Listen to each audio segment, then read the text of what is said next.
Good evening and welcome to California Today. I'm Daniel Hall. Let's take a look at today's stories. The City Council of San Jose votes to require gun owners to carry liability insurance. It also plans to require the thousands of legal gun owners in the city to pay a fee.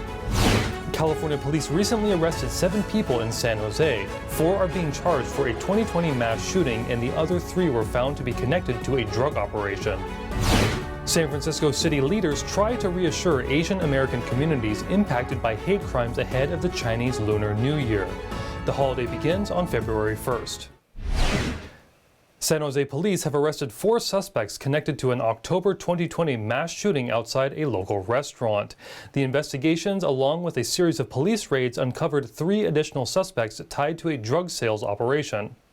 San Jose police announced the arrest of a total of 7 suspects on Wednesday. 4 were found to be connected to an October 2020 mass shooting outside a San Jose restaurant, and 3 were arrested on drug charges. Throughout the investigation, we identified suspects, and we realized that our investigation was overlapping with the narcotics investigation that was being conducted by the DEA. The homicide charges stem from 2 shooting deaths on October 16, 2020, at the Nuevo Vallarta restaurant in San Jose.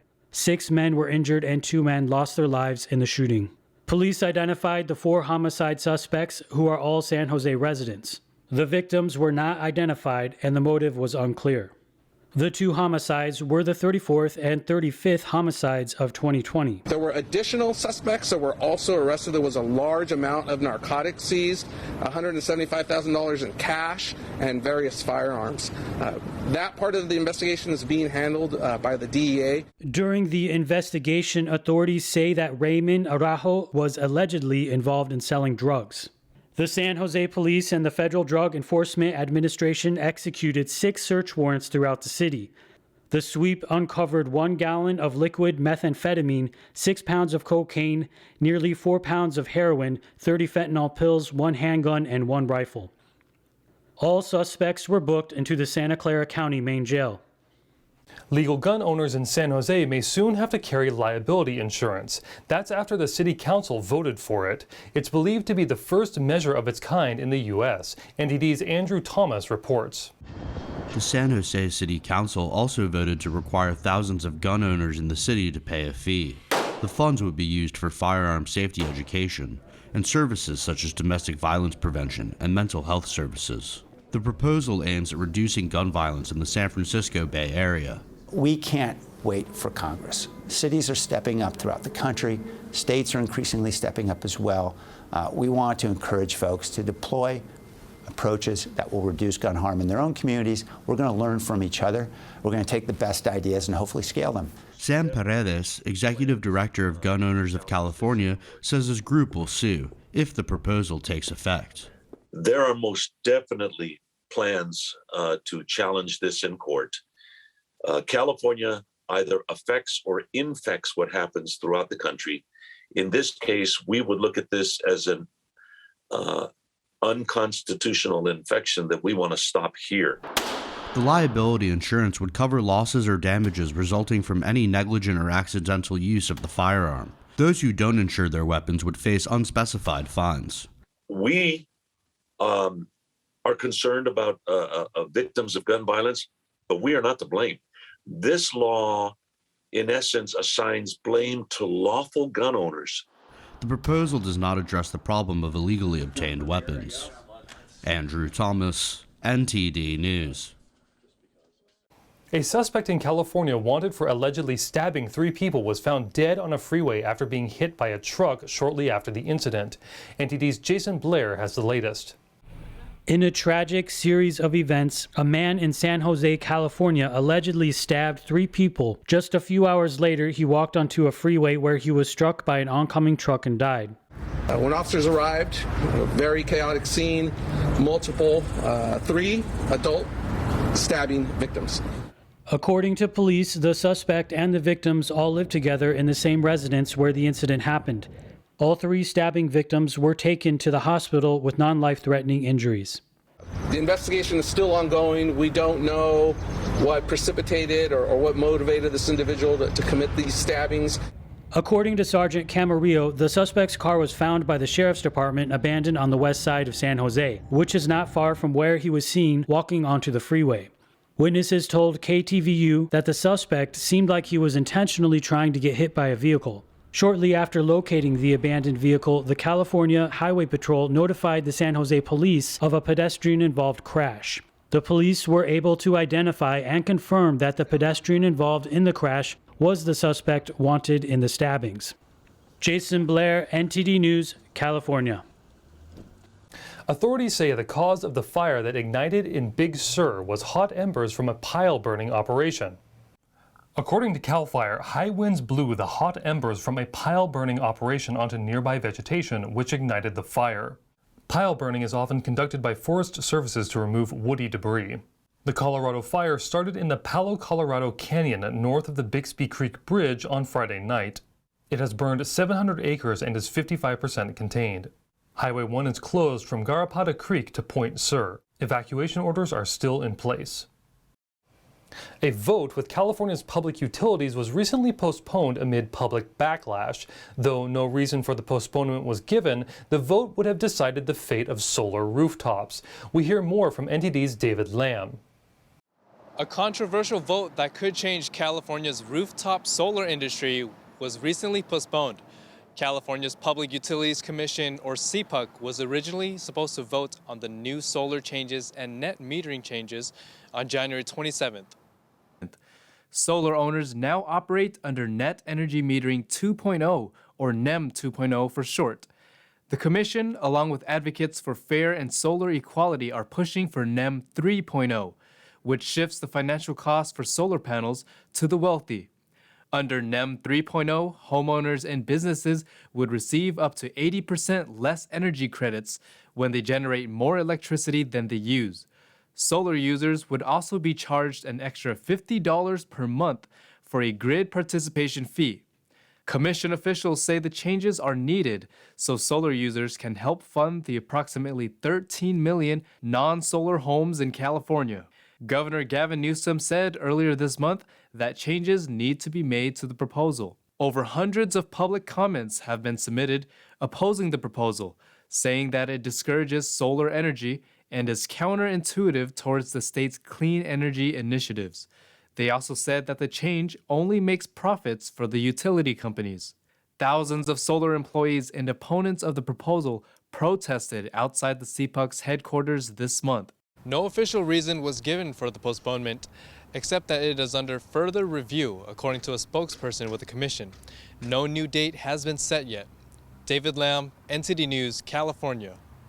On Wednesday, California's governor announced investments to make the state the national leader in zero-emission vehicles. NTD's Eileen Ng brings us more. Governor Gavin Newsom announced at Ford Greenfield Labs in Palo Alto he is investing $37.6 billion to address drought and weather changes. $10 billion will specifically be for electric vehicle transformation. One of California's top exports is electric vehicles. We dominate in manufacturing in this space in terms of startups, small companies that are becoming larger competitors. Previously, the state invested millions of dollars on rebates. With this new announcement, he hopes to invest more in infrastructure, tax incentives for manufacturers, and low-income communities. The two reasons we're here. One is appreciation and pride of Ford's investment in California and in the future of our country and our world, but also recognition that it's an imperative for the state in particular if we're going to continue our leadership in this space. Newsom also announced the requirement that all newly purchased vehicles to be alternative fuel vehicles by 2035. Eileen Ang, NTD News, California.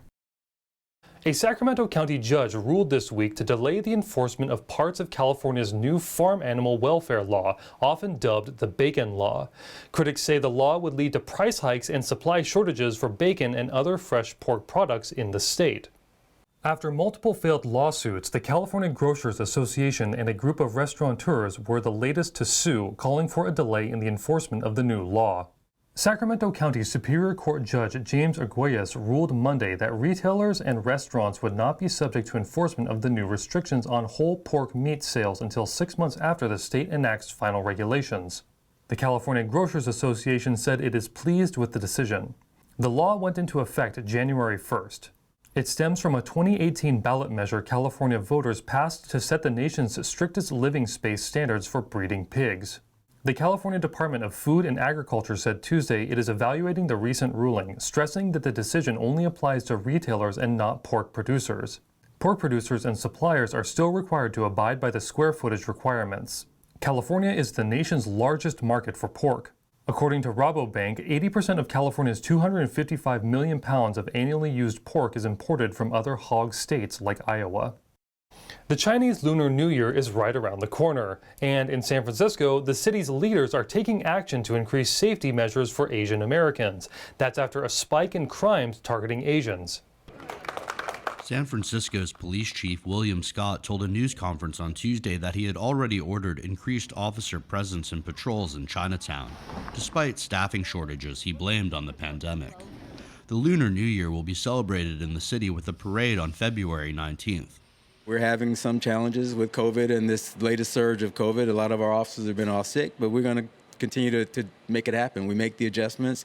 You will see officers deployed and more officers deployed in Chinatown, as well as other areas of the city.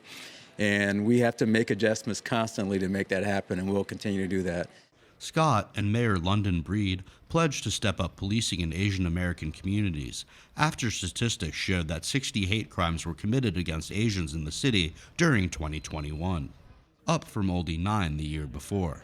This is an extraordinary community, and I am heartbroken, I'm frustrated, I'm embarrassed, I'm angry about the violence that has continued to impact many of the people who are part of our Asian community. Scott said that more than 30 of the hate crimes had been linked to a single individual who was arrested last August.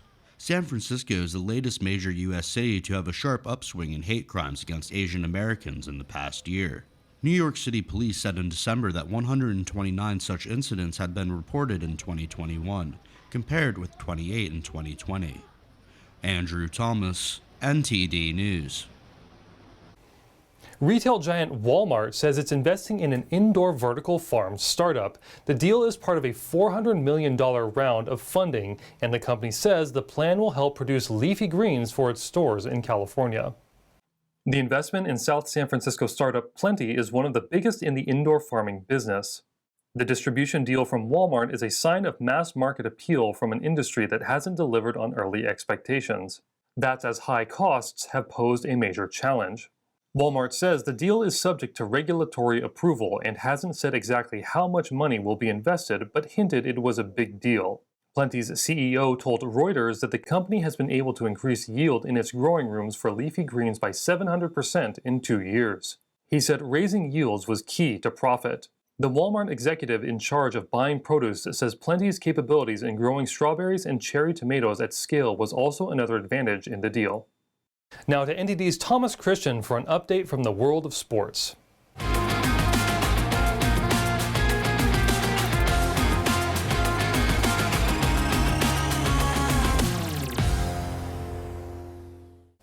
I'm Thomas Christian, taking you through the California Today Sports Roundup.